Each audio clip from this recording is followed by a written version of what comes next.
2024 M2 第3條，咁呢條 binomial 咧都可以話係第一次真係考翻 descending powers、ascending powers 嘅考法。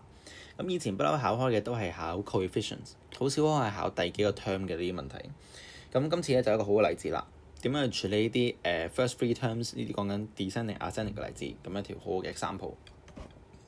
好啦，咁 m 係一個 positive integer， 咁啊想你去 consider 呢個 expansion 啦，用 descending powers。咁 descending powers 同 ascending powers 咧，佢分別咧就係嗰個順序唔同。平時你可能學開咧就覺得我個 general term 啦，應該就係一個係 k 次，一個 n 減 k 次，咁啊就根本上就冇處理一個順序。但係今次如果你要處理 descending power 嘅呢啲問題，你需要咧去諗翻究竟個 k 應該點樣擺。嗱，照計咧你要處理呢種問題，我哋會諗翻呢個叫 xm 次減2 over x 嘅24次方應該點樣去 expand 佢。嗱 expand 佢咧你可以就咁爆，但係爆嘅順序我哋會攞大次方先，係啦，亦即係話如果你用你做開 summation 嘅，通常我哋做開 summation k 由0去到嗰個叫24 ck xm 次嘅次方同埋負2 over x 嘅一個次方。但問題就係呢個次方究竟應該點樣擺咧？擺個 k 定係擺24減 k？ 今次會係一個問題嚟嘅。如果我哋擺個 k 次喺呢一度，擺個24減 k 喺呢度，今次會發生咩事咧？嗱，咁樣擺數值上冇錯，但係你 expand 上去，我哋處理 binomial 咧，記得我哋係由0代起㗎。我哋會用 summation 嘅正常嘅常理啦，將個0代落去，1代落去，2代落去，直至到24代落去。我代一個俾你睇啊，如果代個0落去，你會發覺咧，第一個 term 就係叫做24c0啦，然後就叫做 x 嘅0次方，即係1啦。咁我寫翻 xm 次嘅0次方，同埋負2 over x 嘅24減0次。咁你就會發覺咧，你爆出嚟嘅次方咧係 x 嘅負24次方。爆多個俾你睇，如果你寫 24c0，就應該下個已經 24c1 啦。x 嘅 m 次嘅一次方，同埋負2 over x 嘅24減1次方，你會發覺咧個次方咧係 x 嘅負23次。慘啦，今次變咗 ascending order。咁樣爆咧，咁樣寫法咧就會俾人扣分，個次序咧就會錯咗。所以今次真正嘅順序咧就唔應該係紅色呢個順序嚟嘅，應該係有跟住落嚟 k 由0去到24ck 我呢個藍色嘅順序，即係話個24減 k 就唔再應該擺喺第二個 term， 應該要擺喺第一個 term， 擺喺呢度先會正確。同你啦，負2 over x 個次方咧就應該要擺個 k 次方喺度。咁呢個 general term 咧先至會係正確嘅。係啦，真係 expand 喎。你爆頭3個 term 嘅話，佢會係叫做 24c0 叫1啦，然後咧就會係 x 咧會攞晒個次方 xm 次嘅24次方。第二個 term 啦， 24c1 係24，次方會少一格，所以就叫做 xm 次嘅23次。負2 over x 咧就會攞多一個次方。然後啦， 24c2 x 會攞少多一個22次。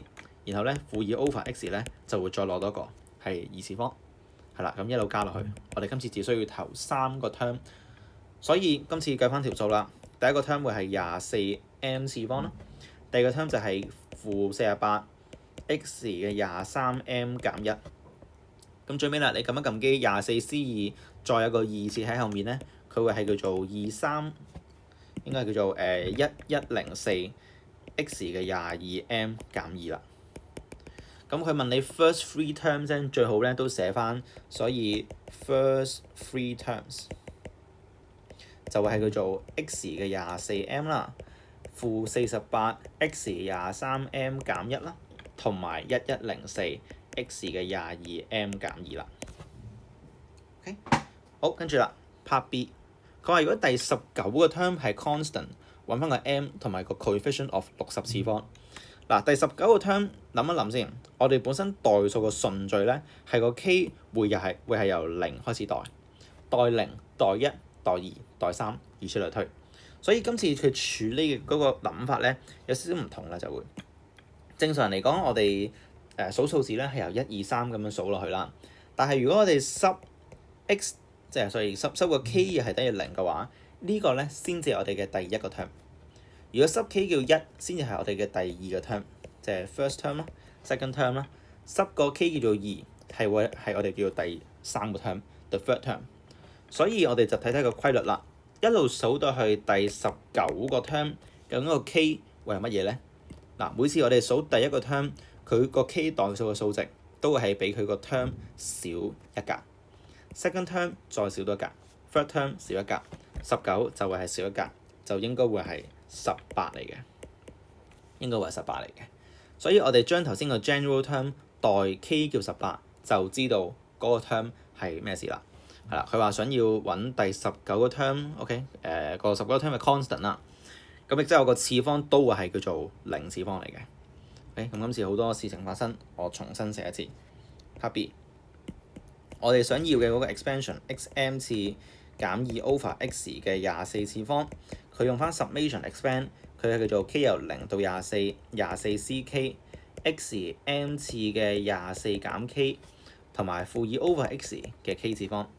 我哋需要第19個 term 就會係揾 k 代18嘅時候，所以我哋所需要嘅19個 term，19th term， 佢就會係叫做 24c 18 x m 次方嘅24減18次 k 代18，同埋負2 over x 嘅18次方。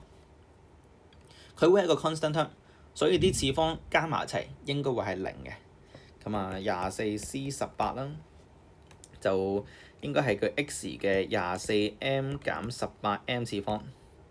然後啦，佢就應該係有個負2嘅18次方，同埋1 over x 嘅18次方。所以你將個次方 combine 埋一齊，呢度有個次方，呢度有個次方，再 combine 埋一齊咧，佢會係叫做 x 嘅24m 減18m 再減個18。咁 24m 減18m 咧，本身係可以化簡做6個 m， 咁然後就再減18，負2嘅18次方。係啦，而因為我哋知道佢係 constant term， 因為19個 term 佢係等於 constant term， 咁所以呢個 constant term 個次方咧就必然係0嚟嘅，咁就 solve 到6m 減18等於0，m 咧就係3嚟㗎啦。咁 m 個3咧，咁成條數咧就明朗咗好多㗎啦，因為 xm 次減2 over x 嘅24次方咧，個 m 知道咗係乜，我哋就可以攞翻個實質嘅3俾佢啦。咁佢就應該係叫做 summation 啦 ，k 由0去到24啦，咁就係 24ck 啦 ，x 嘅3次方再24減 k 次同埋負2 over x 嘅 k 次方啦。好啦，我要60次方嘅 coefficient， 所以我哋就揾翻幾時係60次方咧，就好似以前啲數咁樣啦。如果你係做開 past paper 嘅話，應該都知道大概個 procedure 會咩樣噶啦。24ck 數字咧搬出嚟先。次方就可以合埋一齊，咁啊應該係叫做3乘24嘅72，3乘 k 就叫做3k， 咁啊再減個 k， 係啦，所以今次個次方咧，呢一個 power 咧，我哋會 set 佢做60咁處理。所以當個次方等於0嘅時候，即係點咧？即係 when 呢個72減 3k 減 k 叫做減 4k。當次方叫60嘅時候 ，4k 叫12，k 咧就係3啦。所以 k 代3嘅時候，佢出嚟個數字就係 coefficient of x 60次方。咁亦即係話最後一步啦，我哋真係想要翻個 coefficient of 60次方，就知點做噶啦。將個3代翻落去 coefficient 嘅嗰個部分，即係前面 24ck 同埋負2k 次方嘅嗰部分啦。咁即係點咧？即係叫做 24c3 負2嘅3次方。咁撳一撳機咧，你就知道佢叫做-16192，OK， 呢個就係個答案啦。咁如果答案上面其實都幾長嘅，正常 binomial 咧好少可會做得咁長。咁今次都可以算係一個比較好嘅練習啦嚇。即係如果你係做 past paper 嘅，唔係應屆考生，你做 past paper 你見到呢種問題，咁佢呢個都係一個幾好嘅 practice 嚟嘅，即係真係俾練熟翻 binomial 佢應該可以點樣考。咁好似上面咁樣，佢俾一個大次方你，就想你用 descending power concept 去睇翻點樣去揾嗰個 k 同埋24減 k， 點樣個擺法，個 k 同24減 k 應該擺喺邊度？正常嚟講你可以記嘅，你可以記大次方我擺個 K 喺邊度，細次方24 K 擺喺邊度，你可以記。但係如果你發覺你成日都記錯嘅，尤其是你做得唔熟嘅，開頭有個方法俾你，就係試下撞。咁你都係撞一次嘅啫嘛，2揀1，你呢個唔啱嘅話，咪第二個咯；呢個啱嘅咪就係呢個咯。係啦，咁啊當然咧，撞嘅嗰個trial 咧係可以唔使俾佢睇嘅，好似我呢度框住嘅呢一度咧係可以唔使出街俾佢睇嘅，你可以用草稿紙自己去試一次。係啦，真係代一個 term 俾佢，代 K 叫0，代 K 叫1，你知道佢係 ascending， 出事啦，所以調翻轉頭咧先至係正確嘅選擇。